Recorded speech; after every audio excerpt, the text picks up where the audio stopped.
And away we go. It is the Nightcap brought to you by Galactic Fried Chicken right here on BearcatJournal.com. You know the drill, www.galacticfriedchicken.com. Download the app for Android, iPhone, everything Galactic. Get down to Dayton, Kentucky. Tell them to pump it up. Save yourself 15% off your order. Or you can go to the app and they will save you, or they will bring it to you pretty much anywhere inside the 275 loop. All right, let's get this show on the road. Aaron is still under the weather. I'm trying to allow him the opportunity to get back to, playing shape tomorrow night for the BVP. So for our first Big 12 recap of the season, I bring in the host of the Bearcat Brunch Sunday mornings. If you have not checked that out, make sure you check out this week's episode. Dave Simone, Jeff Howell, they were joined this week by Hayden Moore, and they talked about the EKU game and the rest of college football. Dave, have you changed your Heisman vote to Travis Hunter yet? I have not. I don't have a Heisman vote. Oh. So this prestigious platform, you would have a Heisman vote. No, I do not. Okay. Let's get to the Big 12. Not the greatest week for the Big 12. Putting it mildly. Yeah. It started on Thursday night. UCF. I hate them, but here's the one thing I did love. Ultimate consistency. 14 points every quarter. Yeah. 2 touchdowns a quarter, 56 points, 56-6. They beat Kent State. They make a hellaciously inappropriate tweet from their football account that they have now apologized for. But it's hard to tell. Like, Kent State's really bad, but they looked good. Yeah, they look good. Kent State is, I think, going to be pretty damn bad all year. So, but they did what you're supposed to do to a bad team. Right. There's not really a lot to say there other, the Richardson kid, I guess, looked pretty good. The running back, Plumlee, and still he threw 2 interceptions again. Yeah. Kent State, pretty bad. And I think he had a fumble too. Like, their whole thing is just can he stay healthy? Because they have nothing behind him. So I think they can have a pretty good year if he stays healthy. If not, that'd be a problem. Correct. Friday, Kansas didn't look great early, but then figured it out in the second half. They defeat Missouri State 48-17. Their starting quarterback has a back issue? Yeah, doesn't sound real serious. If he doesn't play this week against Illinois, then I think that they're not letting on what is truly the case.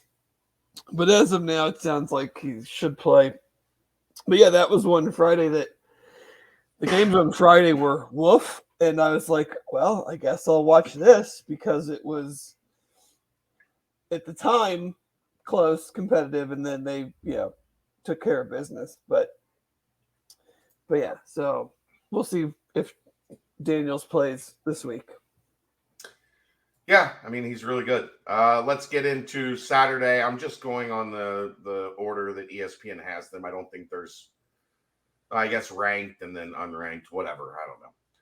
Penn State, 38-15 over West Virginia. Drew Aller makes his debut for Penn State, 325 and 3 touchdowns. I might want to go back on my Cincinnati Penn State or Cincinnati West Virginia prediction. They are as bad as we thought they were. Yeah, I didn't watch any of that game. So I don't, which is weird. I don't know what I was. Guess I was probably just. Was it on ESPN? No, it was on NBC. I was just getting home, probably tired. Will was still up, so just didn't cross my mind to put it on. But yeah, CJ Donaldson's a really good running back, I think. But yeah, and they have a good offensive line. I just think they're going to have trouble scoring with people or stopping people from scoring, and thus I'm not sure they have much on the outside.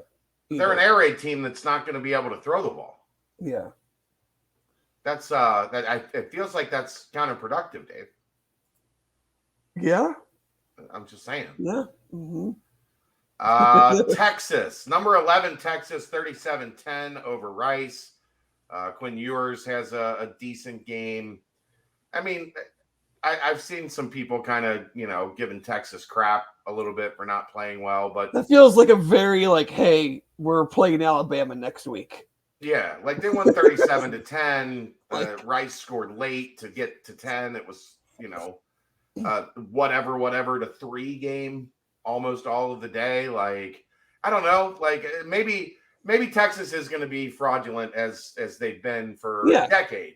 But I don't think yesterday. No, I'm not taking anything from that game to tell me that I need to change my opinion on what they're going to be. Yeah. Talk to me next Sunday. What happens in the Bama game. That could change how I feel about them. But no, not this one. That's going to be a fun Saturday night. Like the Cincinnati Pitt starts at 6:30. We're going to be at the Holy Grail.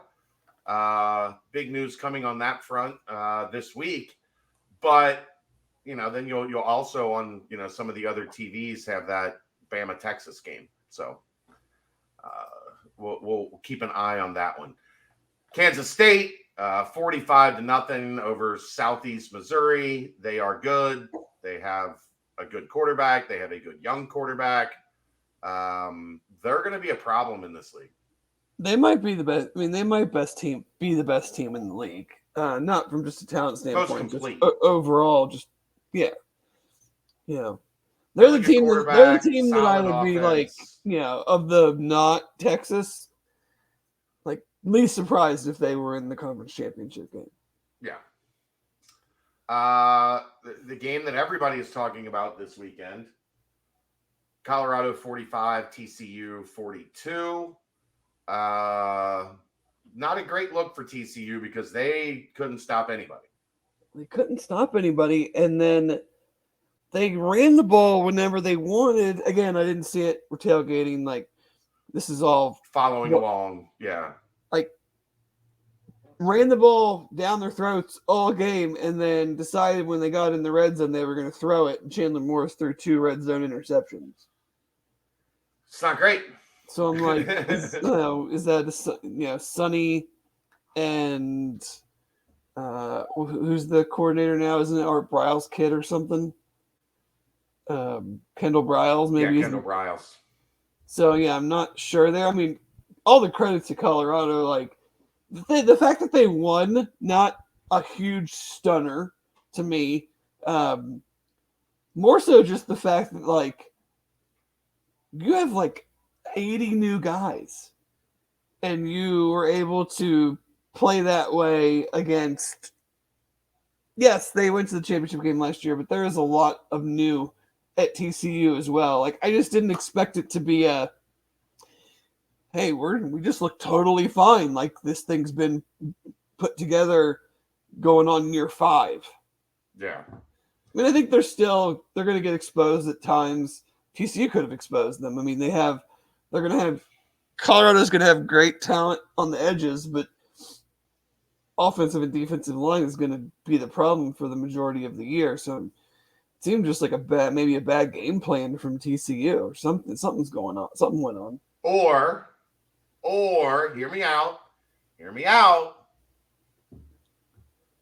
Or Sonny Dykes is a bad coach and he just had a lot of talent last year and they won a fuck ton of really close games that they got down early and have made miraculous comebacks.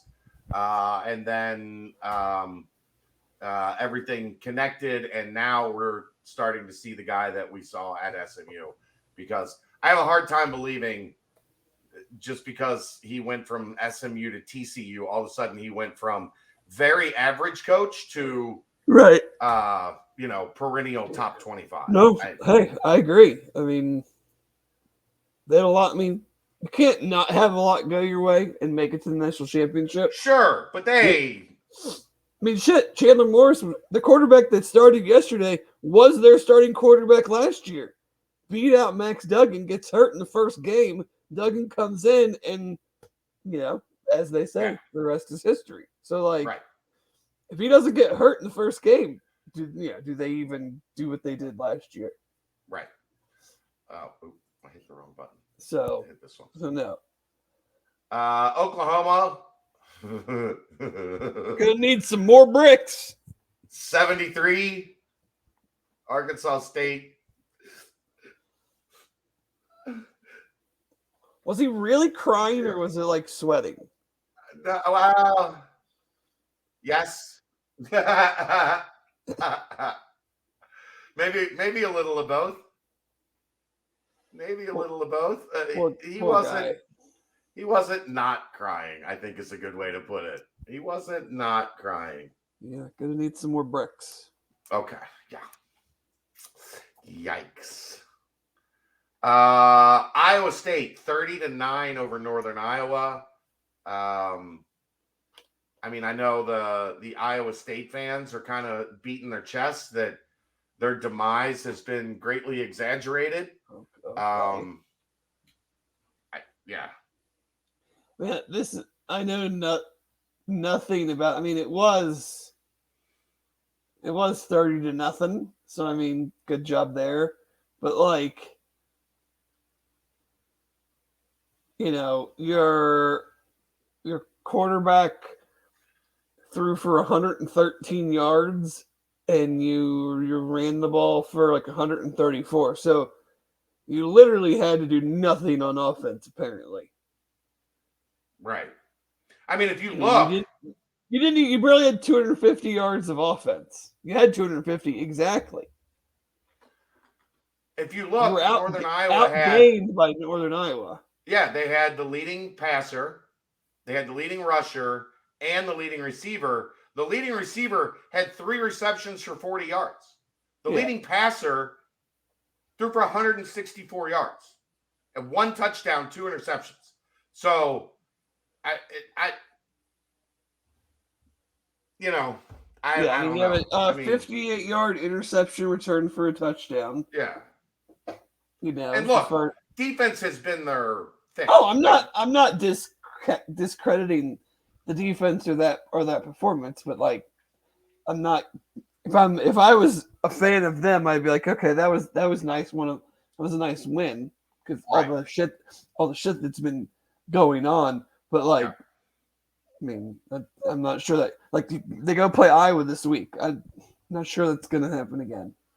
Yeah, and the rest of it starts to get a little ugly. Texas State 42, Baylor 31. I mean, I think Baylor was never. I mean, they were within punching distance, but Baylor was never in control of that game at any point. The Colorado game is obviously getting the headlines. I mean, it's Colorado, the Dion thing. They were 21-point underdogs. Make that of what you will. This game is more surprising to me. Yeah. I mean, Texas State's been bad. You're playing at Baylor. Like, a lot of people think they were poised to have a bounce back type of season, and you get up 42 to his first name is escaping me. His last name's Finley. Was the quarterback at Auburn who stunk. Right. And now he transfers there, and like I think he had a fumble, but other than that, he had a really, really good game. And so if I'm Baylor, I'm certainly scratching my head of like, what the heck happened? Because guess who they play this week? I don't know. Utah. Ooh. Is the quarterback going to be back anytime soon for Utah? Does it matter? No, I mean, maybe, yeah. I mean, maybe not, but like, yeah. I mean, at some point it will matter, but like, that's not who I want to play. No, coming on because I mean they're going to be physical. They're good. Yeah, I mean, so not great. Houston 17-14 over UTSA. You had UTSA. You thought they were going to get that one outright. They almost did at Houston. Again, I don't think Houston is very good. I just don't. I can't. Defense played well. I mean, Yeah. Frank Harris had 3 interceptions. Yeah, I mean they've been pretty solid on defense for a while, but I Houston don't was know. awful on defense. They were excellent on defense the year we played them in the I conference guess that's what I'm championship, thinking. Yeah, and then last year they were dreadful. dreadful. Yeah. But yeah, I mean they held Frank Harris to 50% passing, 3 interceptions. Gave up a 100-yard rusher on 16 carries, but yeah, I mean 17-14. That's a pretty ugly game, but I mean that's a game they had to win. I mean, Sure, you lose that UTSA one. is Oof. as good or better, and you're at home. You can't. An exiting American team can't lose to a new American team. No, they had to get that one. That's not allowed in the Big 12. Oklahoma State 27-13 over Central Arkansas. They needed 14 in the fourth quarter of that game. That was not a commanding victory for Oklahoma State. I think we have our first full-blown quarterback competition in season in the Big 12 right now, because all 3 guys played. The starter, Alan Bowman, was a solid 13 of 24 for 80 yards, so he got benched. And then 2, Garrett Gundy, who's Mike Gundy's son, and then Garrett Rangel both played. And I mean, I guess Garrett Rangel was the best. I don't know. I mean, they ran the ball okay. I would be concerned. Like, not sure Central Arkansas is fair. You want to talk about having a bad day? Texas Tech goes on the road to Wyoming and loses 35-33. Can't run the ball. Yeah. I mean, you're up 17-0 in the first quarter. First quarter, yeah. Go into the first quarter up 17-0. You score 3 the rest of the game. They scored 13 in overtime. But rest of regulation. You ended regulation with 20. What? After 17 in the first quarter. I'm clicking on these box scores, and they're like pulling up the wrong game. I'm trying to. Yeah, I mean, you had 33 carries for 93 yards. Against Wyoming. Tyler Shuck is a good quarterback, but like, if you're just not going to be able to run the ball at all, that's how you end up blowing a 17-point lead, because you just don't have the ball very much. Is probably what happened. Yeah, well, I mean, they scored 17 in the first quarter. They scored 3 in the next 3. That's trouble against Wyoming. Like, I'm sure Wyoming has a fantastic defense, Dave. But Texas Tech has got to be able to average more than 1 point a quarter for the second, third, and fourth quarters. I'm just saying. No, and then BYU 14-0 over Sam Houston. That's ugly. I don't think BYU is good. I think they might be below average. I still worry about playing Oklahoma and then having to go to Provo on a Friday night. But I don't know. I know a good amount about most of the other games. But that one I don't know a lot about. Yeah, Keaton Slovis doesn't inspire a lot in me, so he certainly didn't play inspired the other night. Their big running back transfer that everybody was excited about had 7 carries for 23 yards. Their other running back, LJ Martin, actually had a pretty good game, 16 for 91. But again, it's like I'm not sure they have the guys on the outside to really threaten and scare a lot of people. Yeah. When you walk away from this, do you feel any different about the Bearcats season? I know you can't tell a lot from week 1, but I guess my point is it just doesn't look. If they score 66 points a game, They'll be fine. Yeah, they score 66 a game. Yeah, I think like so. their chances. I just mean in terms of like if they run the average 700 yards of offense. Yeah, no, I know. Yes, I mean I think I feel a little bit better, but again, I mean that could all go away next week. Sure. I think all it tells me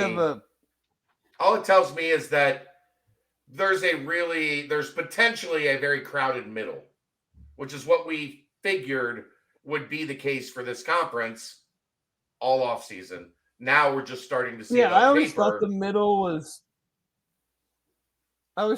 was crowded. I think we'll see if trends continue. And but probably it could just inconsistent. be telling us that, right. It could be just be telling us that the middle, while crowded, is just not very good. Yeah, or it could be that the middle is unpredictable. Where 1 week the team comes out and plays like dog shit. The next week, they play at home or they match up better with an opponent and they look good. And then 2 weeks down the road, they look like dog shit again. That's kind of what happens with average teams, right?